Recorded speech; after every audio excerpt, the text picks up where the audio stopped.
আপনারা জানেন ডুয়েট বাংলাদেশ 5টি প্রকৌশল বিশ্ববিদ্যালয়ের মধ্যে অন্যতম একটি প্রকৌশল বিশ্ববিদ্যালয়, যা 1980 সাল থেকে প্রতিষ্ঠা লাভ করে এখন পর্যন্ত 40,000 বিএসসি ইঞ্জিনিয়ার এখান থেকে পাশ করে দেশে বিদেশে প্রকৌশল সেক্টরে সুনামের সাথে কাজ করে যাচ্ছে। সারা বাংলাদেশের শত শত পলিটেকনিক ও লাখ লাখ ডিপ্লোমা ইঞ্জিনিয়াররা কঠিন পরীক্ষার মাধ্যমে এখানে বিএসসি ইঞ্জিনিয়ারিং ডিগ্রি লাভ করে।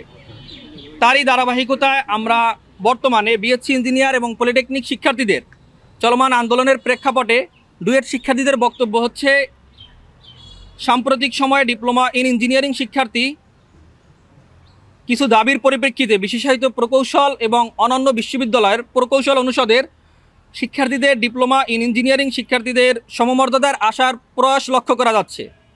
বান্ডেল থাকলে প্রতি সেনমানিতে টাকা বাঁচবে। বিকাশ সেনমানি বান্ডেল কিনে জিতুন প্রতি লেনদেনে। আমাদের দৃষ্টিতে একজন বিএসসি ইঞ্জিনিয়ারের জন্য এটি অত্যন্ত অসম্মানজনক এবং অগ্রহণযোগ্যতা। আমরা স্পষ্টভাবে জানাতে চাই, বিএসসি ইঞ্জিনিয়ার ও ডিপ্লোমা ইঞ্জিনিয়ারের মধ্যে শিক্ষাগত, পেশাগত এবং কাঠামোগত পার্থক্য রয়েছে। তাই বিএসসি ইঞ্জিনিয়ারদের সাথে ডিপ্লোমা ইঞ্জিনিয়ারদের একত্রিত করা অপ্রাসঙ্গিক। এ প্রেক্ষিতে আমরা 4 দফা দাবি উপস্থাপন করছি।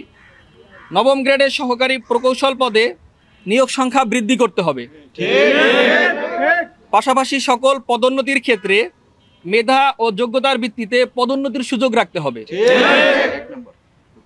2 নম্বর, আইবির সদস্যপদ ব্যতীত কারো নামের আগে ইঞ্জিনিয়ার শব্দ ব্যবহার করা যাবে না। প্রকৌশল ক্যাডার ও সাধারণ ক্যাডারের মধ্যে বৈষম্য দূরীকরণ করতে হবে। ইঞ্জিনিয়ারিং প্রজেক্টের নামে, মনিটরিংয়ের নামে নন টেকনিক্যাল পার্সনের খবরদারিত্ব বন্ধ করতে হবে। 4 নম্বর হচ্ছে, প্রাইভেট সেক্টরে বিএসসি ইঞ্জিনিয়ারদের জন্য নির্দিষ্ট বেতন কাঠামো প্রণয়ন করতে হবে। আমরা মনে করছি ডিপ্লোমা শিক্ষার্থীদের দাবিগুলো অত্যন্ত যৌক্তিক, তাই আমরা তাদের কর্তৃক উত্থাপিত দাবিসমূহ বাস্তবায়নের জন্য সংশ্লিষ্ট মন্ত্রণালয়ের প্রতি জোর দাবি জানাচ্ছি। আমরা চাই দেশের প্রকৌশল খাত সমৃদ্ধ হোক এবং সকলের প্রচেষ্টায় আমাদের বাংলাদেশ বিশ্ব দরবারে অনন্য উচ্চতায় পৌঁছে যাক। পরিশেষে আমরা আন্দোলনরত শিক্ষার্থীদের সকলের প্রতি অনুরোধ করছি, সাধারণ মানুষের ভোগান্তি দুর্ভোগ সৃষ্টি হয় এমন যে কোনো কর্মসূচি এড়িয়ে চলার জন্য।